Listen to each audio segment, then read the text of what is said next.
continuamos con nuestro programa El Derecho en la Vida Diaria. Tenemos con nosotros al doctor Rubén Ábalos. Él ya nos visitó en nuestro primer programa, en la inauguración. El doctor es abogado, es perito en informática, es un especialista en ciberdelitos. ¿Y cuántas cosas más, doctor? Yo no sé cómo definirlo. Sí, bueno, buenas tardes antes que nada, gracias nuevamente por cederme este espacio y participar. Y sí, con el tema de las tecnologías es algo muy amplio. Yo a veces digo, parece un universo paralelo, es algo tan amplio como la medicina. Tenemos desde el odontólogo, el especialista en la parte de huesos, o sea, es muy amplio. Tenemos la gente que se encarga de redes, la gente que se encarga de la programación, de la ciberseguridad, y es bastante amplio, y eso sumado a lo que se vive con el tema de las relaciones sociales, ahora que están sondeadas en todo su ámbito por los perfiles de Facebook, perdón, no quiero enredar todo, pero es como que la tecnología de la información y comunicaciones está en todos los ámbitos. Sí, nos atraviesa. Entonces nos atraviesa y eso genera nuevos paradigmas, genera a veces inconvenientes, hay un montón de cosas nuevas. Estamos ante una nueva etapa, digamos, de la humanidad. Claro, decíamos antes que, como decían los sofistas, que el hombre es la medida de todas las cosas, Sí. de las que son en tanto son Protágoras, creo que era, sí, y de las que no son en cuanto no son, ¿no? Que ahora Internet es la medida de todas las cosas. Exactamente, exactamente. Es un antes y un después. O sea, que ha invadido no solamente lo comunicacional, como ya hablábamos, el tema del trabajo, cómo va a estar siendo cambiado, yo no sé si perjudicado, pero el tema de que cada vez más máquinas reemplazan a los seres humanos, el tema de la revolución de algún modo cultural, porque se han derribado fronteras, sí, la manera que hoy tiene uno de acceder a cualquier obra. Antes era difícil ir a una biblioteca y conseguir un ejemplar, y googleando se consigue, y así un montón de cuestiones. Pero tiene que haber un hilo conductor. Yo pienso que el hilo conductor es usted, que digamos, arma todas esas ramas en un árbol, en un tronco. Y bueno, Le digo porque usted se especializa. Tuve, por ahí puedo decir, la suerte o la posibilidad de investigar delitos, en principio a partir del uso de tecnologías, y después, cuando ya Internet estuvo a todo, ver el ciberdelito. O sea, fui de un poco creciendo, pero como yo tengo la parte de derecho, tengo la parte informática y la parte de investigación, es como que puedo ver qué de cada parte utilizo, a diferencia de por ahí otros profesionales que son o abogados solamente, o investigadores, o informáticos. Entonces trato de buscar dentro de eso, de como colaborar entre estas tres ramas y buscar la mejor manera de solucionar lo que se vaya presentando. Además usted da capacitaciones, ¿cierto, doctor? Sí, sí. Doy capacitaciones, generalmente a lo que apunto es la parte de la informática forense. Ajá. Y la utilización de tecnologías en la investigación de cualquier tipo de delitos en general, y el ciberdelito en sí. Hablábamos recién de los perfiles, como en el caso de Pichetto, del vacío legal. Sí, hay un vacío legal, incluso a veces se utilizan nombres, como estábamos hablando, usurpación de identidad. Y no es tan correcto, porque la verdadera identidad la lleva uno con su DNI, con su vida, con todas sus relaciones. Y tener un perfil en una red social que es de una empresa no es una identidad en sí, es un tema más amplio para debatir, pero ya desde el vamos ya estamos errando un poco el concepto. ¿Y es fácil acceder entonces a un perfil? ¿Cualquiera puede hacer un perfil sin mayores requisitos? No, o sea, las bases que solicitan, por ejemplo, en Facebook, creo que son mayor de, ahora no recuerdo si era de 13 años o 18, porque esto varió. Pero, ¿quién controla eso? Si todos los chicos, ¿qué chico no tiene Facebook, por ejemplo? Claro, a eso me refiero. Entonces, y bueno, el tema da para el bullying, para crear, por ejemplo, el ciberbullying, crear perfiles falsos de otros compañeros, tomar fotografías de ellos. Otra cosa es que todo lo que se sube a Internet ya pierde uno la propiedad de eso. Eso queda en el mundo digital dando vueltas, y ya uno pierde el dominio sobre eso. Claro, del momento que es público ya está. Cualquiera lo descarga, cualquiera lo puede manipular a su antojo, pueden hacer, o sea, esto es imaginación prácticamente. Yo tomo una fotografía de una persona, manipulo, lo pongo sobre otra imagen, hago un muy buen fotomontaje y armo una escena de que estuviera, por ejemplo, con personas de mal vivir o lo que se me cruce a mí de hacer. Claro, o aunque lo deje igual, digamos, lo podríamos comparar con la tenencia, ¿no? Sí. Mientras no sea robado o perdido, uno se apropia. Uno se apropia, se han armado, esto es casi común que cuando se arman perfiles falsos se toma de otros perfiles. Lo mismo cuando ha pasado de las modelos, los primeros casos que hubo relacionados a internet, que tomaban las imágenes de ellas y las publicaban en sitios de triple X. ¿Recuerda usted? Sí, sí, Bueno. sí. Sí, ¿nos puede ahondar un poquito más en ese caso? ¿Lo tiene De ese presente? caso muy presente no, ¿O pero alguno hubo relacionado? las primeras sentencias no fueron favorables, incluso teníamos el tema de la competencia, que siempre se derivaba a lo federal, por ser internet estar comprendido de la Ley Federal de Telecomunicaciones. Después es como que se fue flexibilizando, porque si todo iba al federal desde una amenaza a otras cuestiones y no lo que netamente es federal, se iba a sobrecargar. Entonces, por una cuestión por ahí de economía procesal o de ir adaptándose, hoy ya cualquier juzgado, cualquier delito que se haga por internet y le corresponda una amenaza a través de internet, la toma el juzgado que corresponde y no va al federal. Y así sucesivamente en todos los ámbitos. Claro, eso es un avance, porque se descongestionó el federal. Y es que antes había mucho conflicto de competencia, iban pasando. Mientras tanto, lo que está en la red y no se hace rápido, se pierde mucho más rápido que en un delito convencional. ¿Quién no borra evidencia? ¿Quién no va borrando todo en el camino? Las direcciones IP o una cámara que estuviera tomando un ciber y uno supiera que de esa dirección IP salió una amenaza, la cámara dura X cantidad de días. Claro, o en los cajeros, claro. Es amplio. Sí, sí. Y el tema del Garraham, que estaba en el tapete cuando usted nos visitó. Sí, recuerdo. ¿Avanzó algo? ¿Quedó en la niebla? No pude leer una noticia, pero es como que querían anular el procedimiento. No sé qué error era el que estaban señalando. No pude leer realmente qué pasa, pero trascendió una información en ese sentido. El tema del Garraham, se hizo un primer allanamiento, eso sí era lo concreto. Pasaron unos meses hasta que se estableció en la pericia qué era el contenido que tenían esos dispositivos secuestrados, y ahí se detuvo al médico. Mientras tanto hubo 7 meses más o menos que pasaron. Eso era una cuestión que estaba muy en, ¿cómo se dice? No en polémica, sino que estaba ahí en el tapete, porque decían cómo. Entre el allanamiento, él siguió atendiendo, pasaron 7 meses.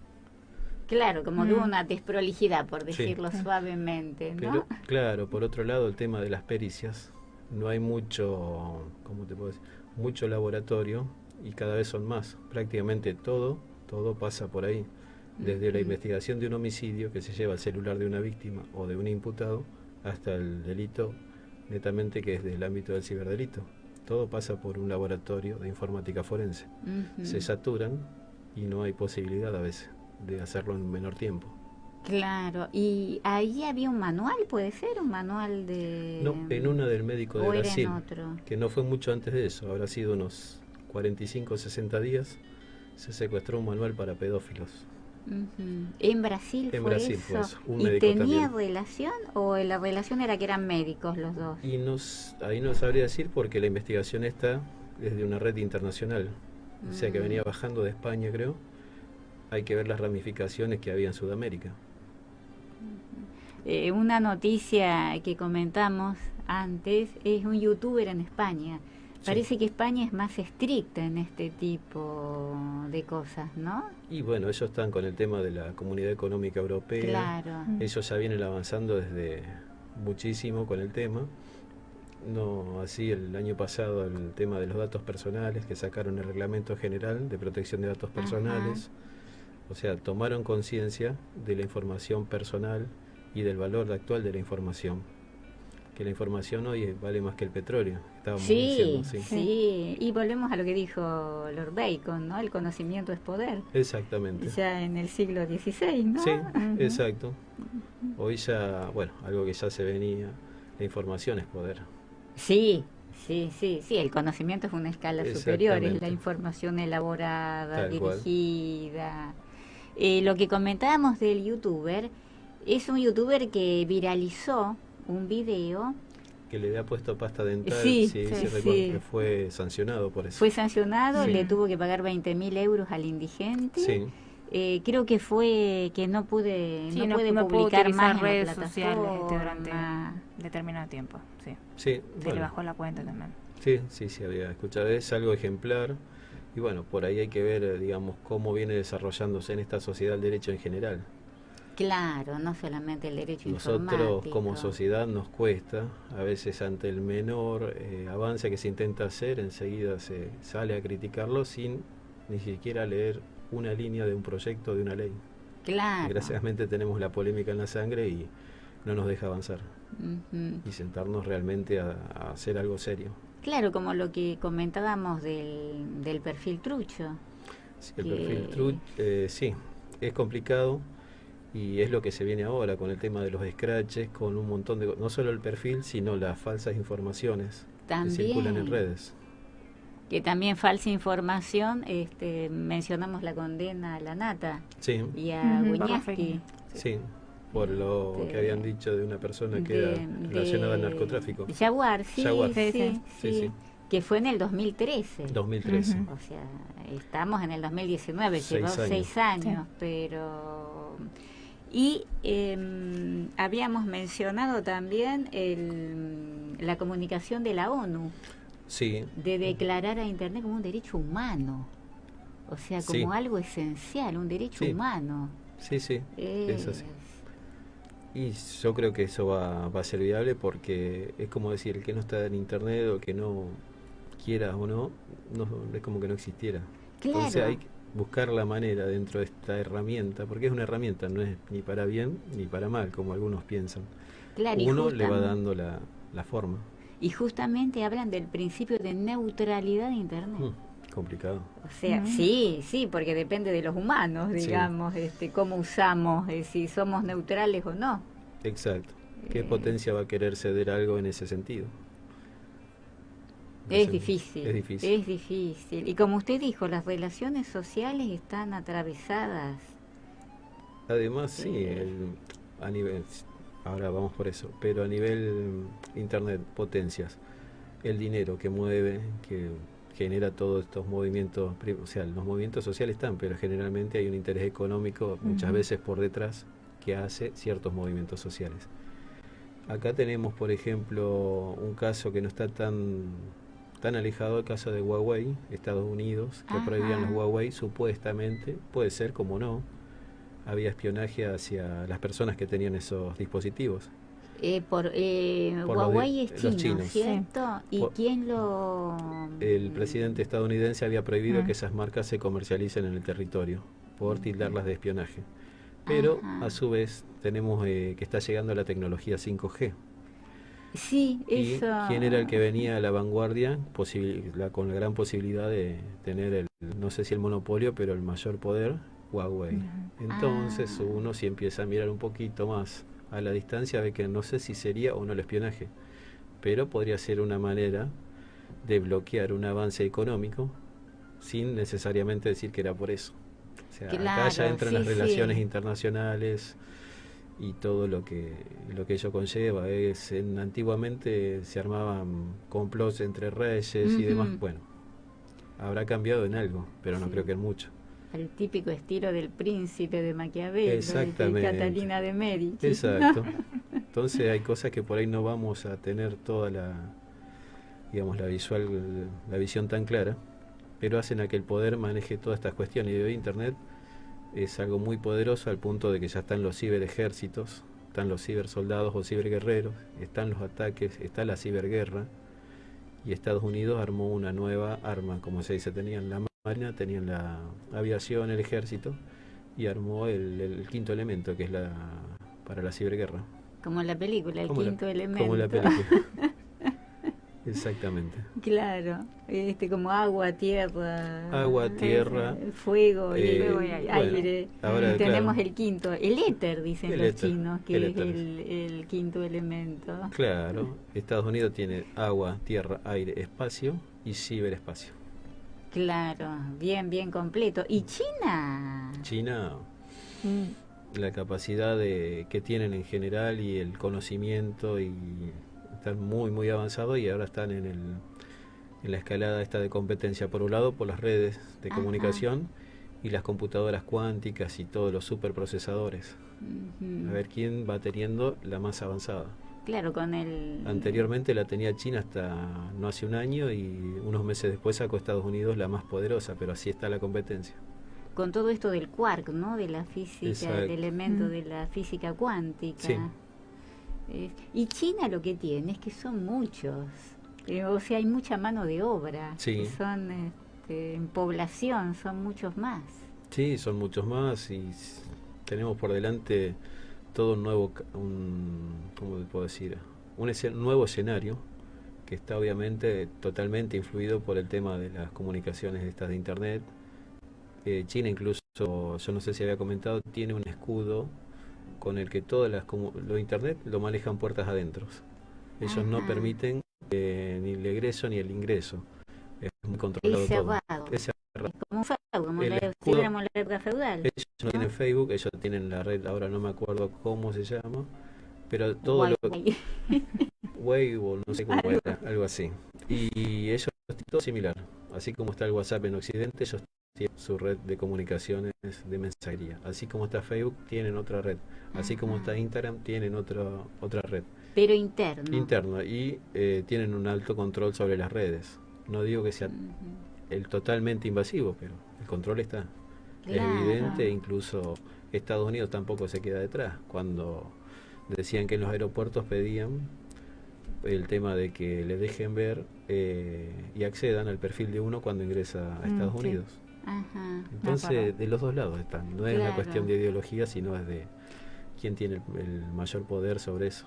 No, inclusive una gente que viajó a Estados Unidos tenía que declarar y no sé si mostrarle Tienen que mostrar. los dólares que tenían, Sí. con qué iban a... Claro. Abrir el celular y dejarlo ahí para que lo observen todos los perfiles que tienen.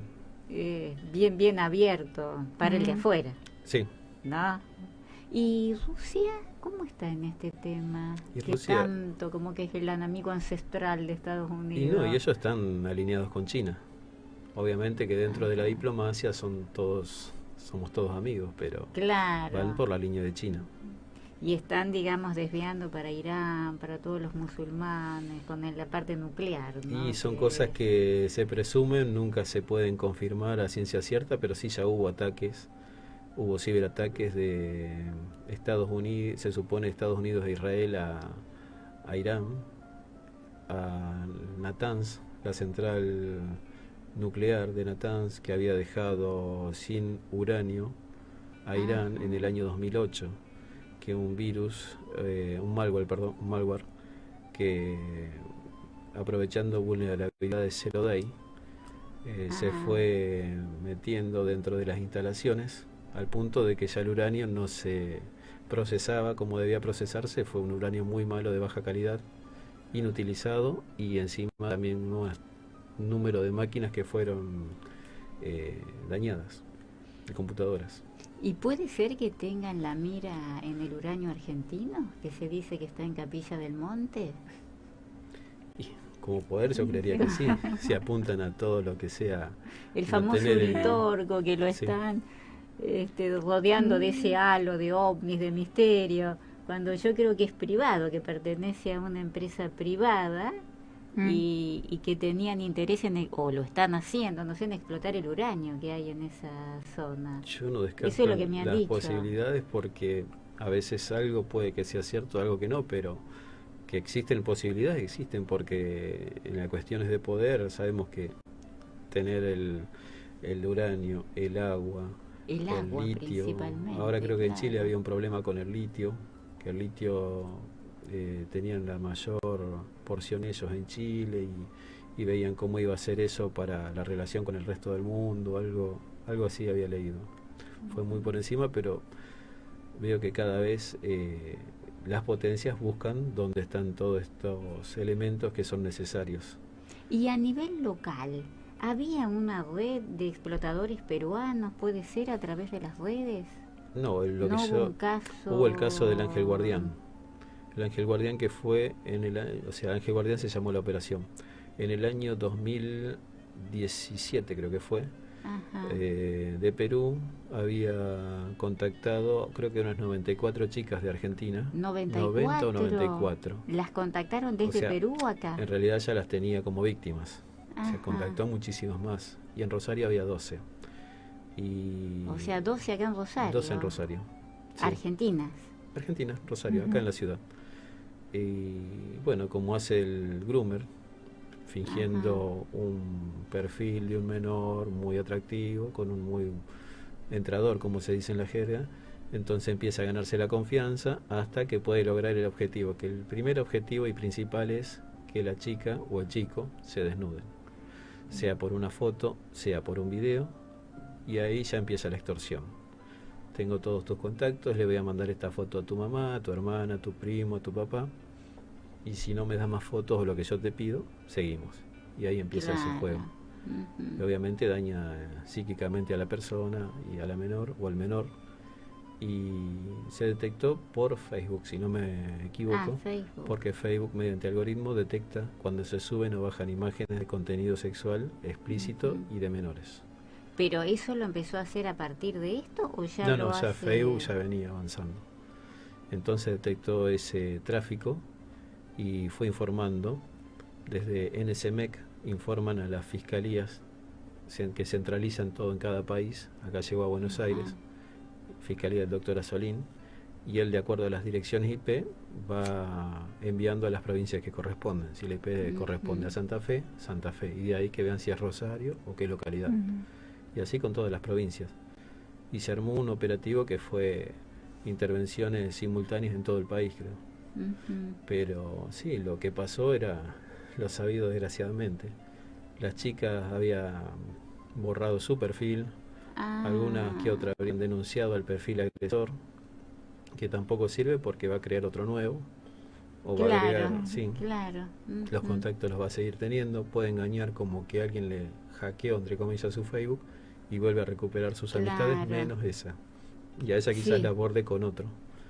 Y así, entonces lo que se debe hacer en ese caso, que ya lo habíamos dicho, es, ante la sospecha de estar frente a un groomer, hacer la denuncia correspondiente. Obviamente ahí el equipo sabrá trabajar si va encuadrando o no, pero por lo menos ya se va previniendo. Y sin darle publicidad. Y no darle señales al groomer de que uno tiene cierta alarma, porque ellos también se dan cuenta cuando se cambia la comunicación, cuando cambian las palabras, cuando cambia la frecuencia que uno se comunica. Si se comunicaba 3 o 4 veces, de golpe deja de comunicarse, va la señal de alarma. Claro. Incluso saben manejar las palabras como para no quedar enganchados, cada vez se van preocupando más en eso.